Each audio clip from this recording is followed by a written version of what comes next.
Hello YouTube, it is Toy Adventures here again with another figure review, and I know you guys, it's been a while since we've done a review, at least like a week or two. I have taken a little bit of a break. It's been quite hectic doing all these reviews simultaneously, but I do have a few more to bring you guys. And today we're starting out with a banger, something I've been looking for forever, but I could not find at my own stores. Today we are taking a look at, finally,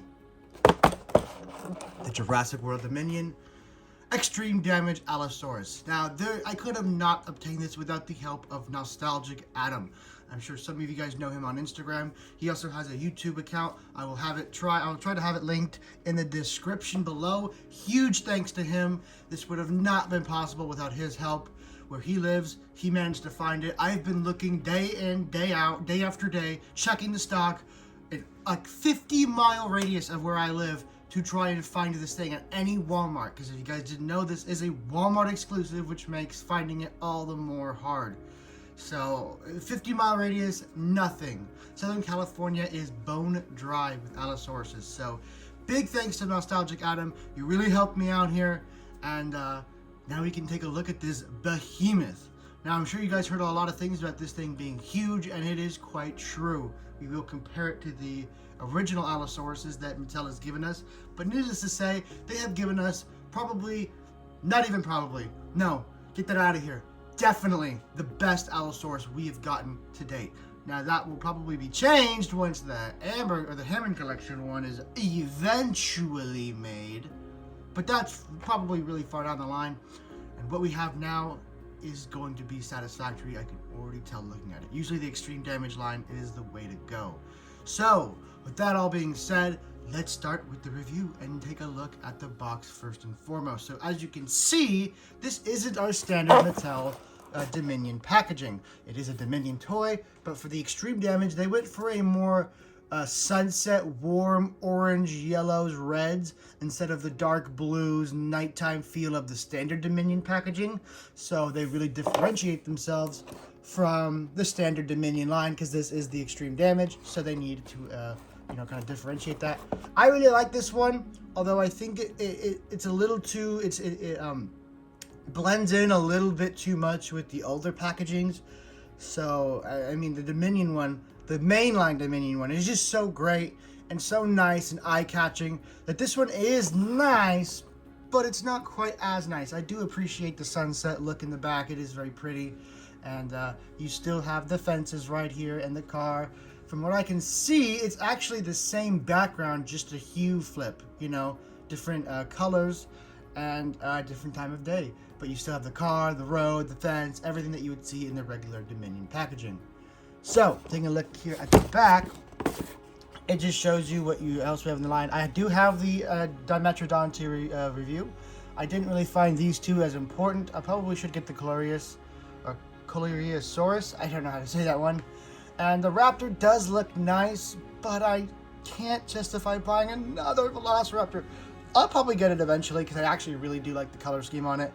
But as of now, I was just so focused on getting the Allosaurus that every time I went to the Walmart, I was just too bummed out to even want to walk out with anything. So I will get it now that I have this, and I don't have to worry about getting it anymore. So, with that being said, you guys, I cannot wait to get this out of the packaging. I've been waiting to see this out of the packaging, so let's do that. And here we have her out of the packaging.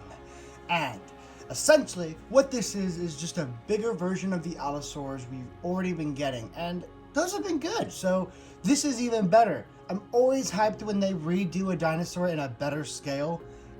They haven't done that very often.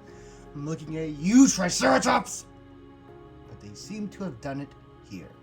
This is a accurate scaled Allosaurus, completely accurate, whereas the ones we've gotten before could count as a pretty good juvenile. This is a accurate scaled to the, minifigures Allosaurus, and I am here for it. And it's very stable, very sturdy, and stands without issue. So that problem is immediately tossed out the window. This boy can stand perfectly. So that won't be a worry for you. Now, the other gimmick of this dinosaur is its sound gimmick. And yes, I know the big patch on its skin. We will get to that. one thing at a time, you guys, okay? So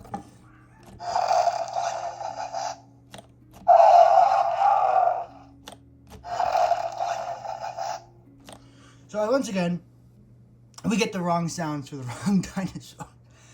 It seems to be a mix of Spinosaur and Indominus sounds. I don't know why it's so hard. Why is it so hard to just sample from the movie, Mattel? Why is that so difficult? It used to be a mainstay in the 90s. You would not find a 90s toy with the wrong sound effect.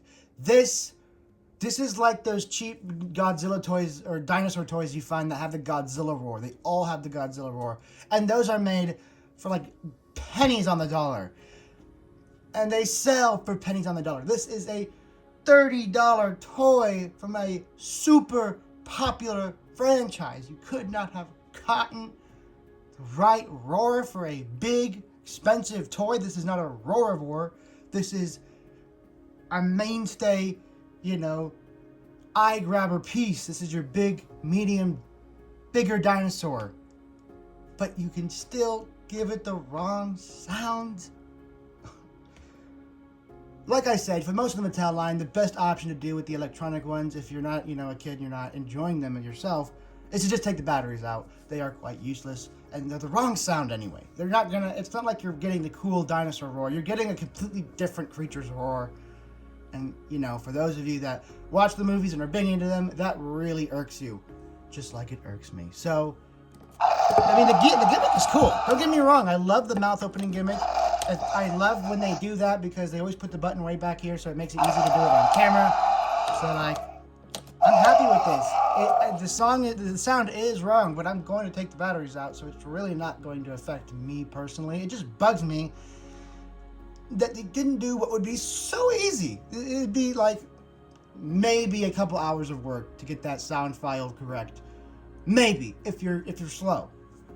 It just boggles the mind why they're so lazy with sound effects. It's like they're just like, okay, well, sound effects is just like, we have to do it, right? We have to put a sound effect in it. Let's just get our old trusty sound file that we put in all the roar boards, just put it in him. It's all the same sound effect. No work into it. So, kind of lazy, Mattel. Kind of lazy.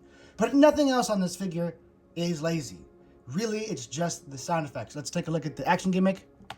Push that in, and you get the cool flip away skin. I missed this. I honestly missed this because while it is garish, it's classic for Jurassic Park toys. This is where we started from, having the big dino damage gimmick. And I love this because, look, the skin patch will never get lost like the classic Kenner toys. It will never be lost. It looks nice and convincing, aside from this big old bulbous. I don't think we really needed this.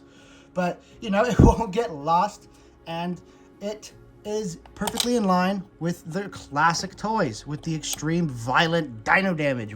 Kids love that edginess.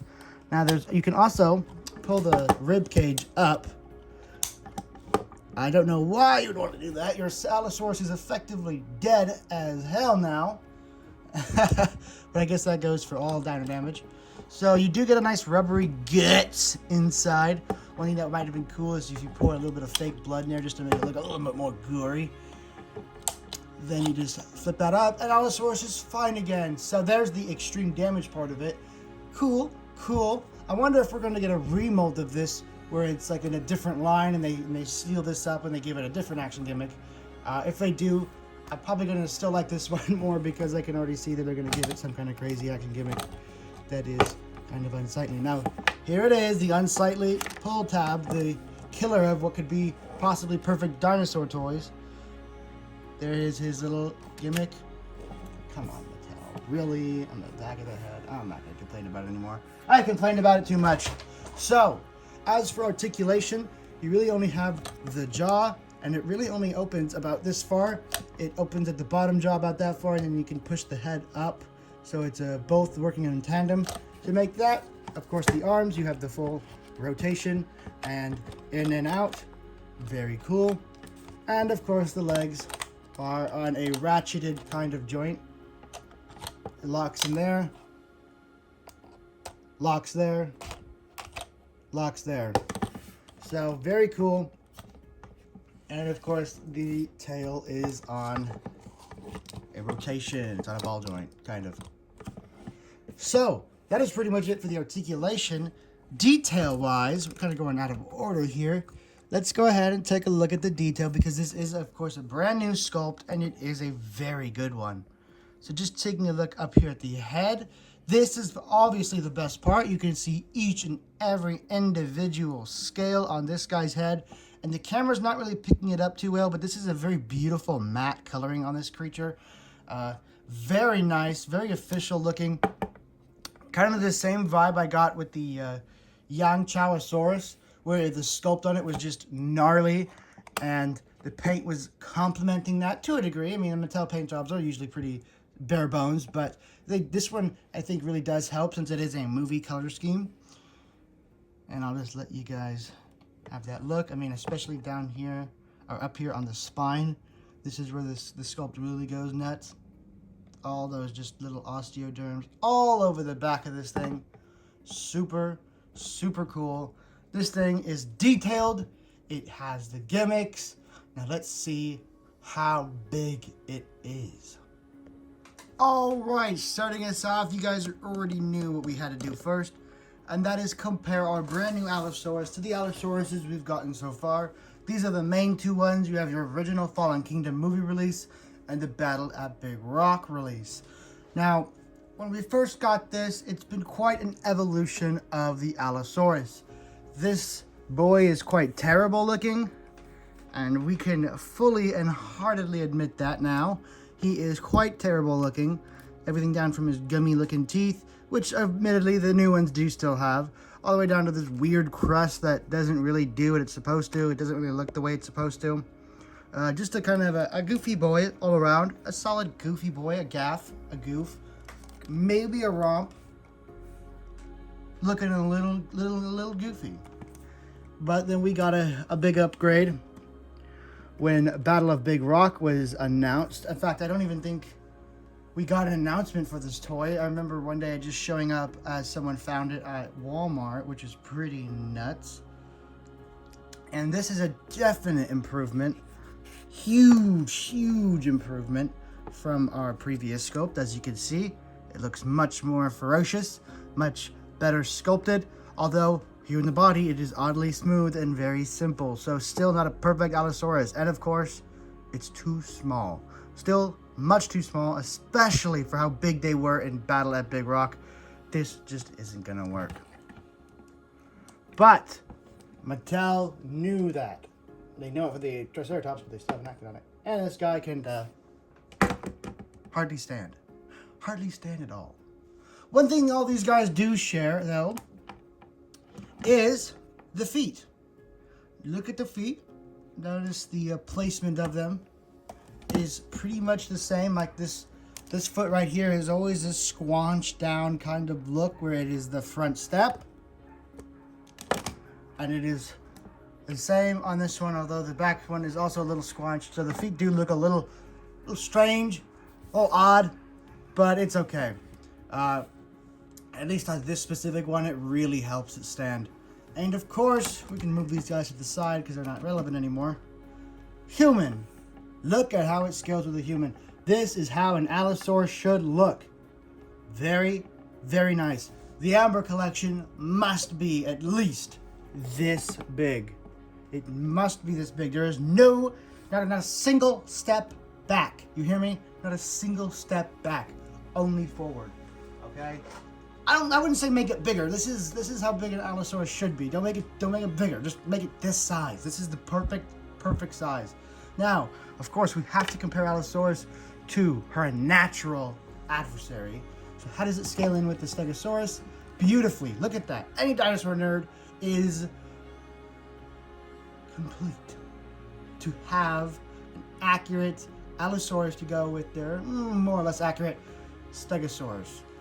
Very nice. This just hits for like the not necessarily the Jurassic Park fans, but just the dinosaur fans, because this is as iconic as T-Rex and Triceratops.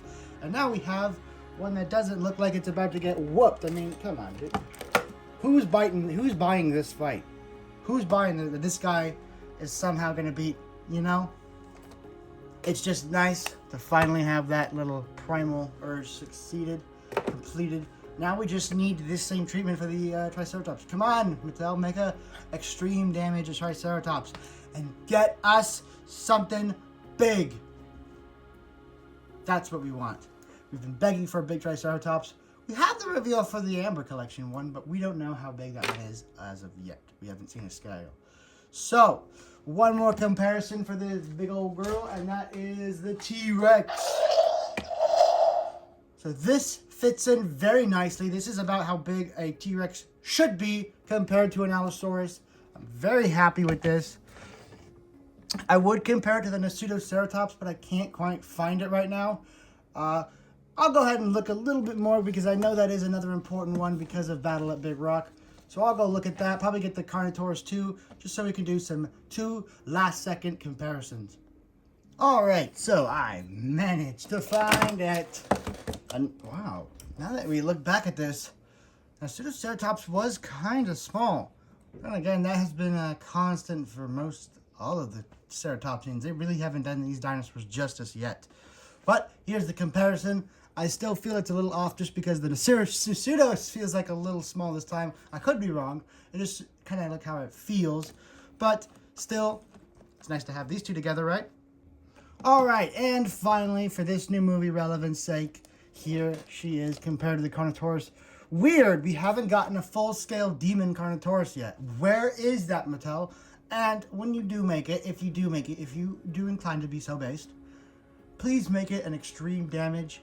Maybe increase the size just a little bit. Actually, no. You know what?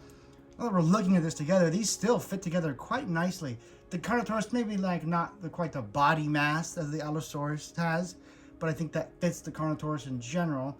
This Carnotaurus has always been, you know, like a one-hit wonder from Mattel. They made the good one the first time. This one really is just great. Everything down to the sculpt, to the proportions, to the, well, the original paint was kind of weak, but the sculpt and proportions really saved this thing. So these two look great together. Can't wait to see them in the movie. And yeah, that is pretty much all I had to say about this Allosaurus. It is a definite improvement from what we've gotten. Easily the best Allosaurus we have so far in the line. Easily, not even a contest. And that is not just counting the paint, the size. That is counting the paint, the sculpt, and the gimmicks. So, guys, without further ado, that has been my review on the Jurassic World Extreme Damage Allosaurus. Next up is the Dimetrodon.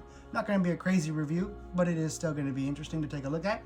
Thank you so much for watching. Expect this guy in probably not the next movie since it's going to be a hybrids movie, but the movie after that, yes. All right, so stay tuned. Thank you guys so much for watching. This has been Toy Adventures, signing out. Have a great day, guys. Peace.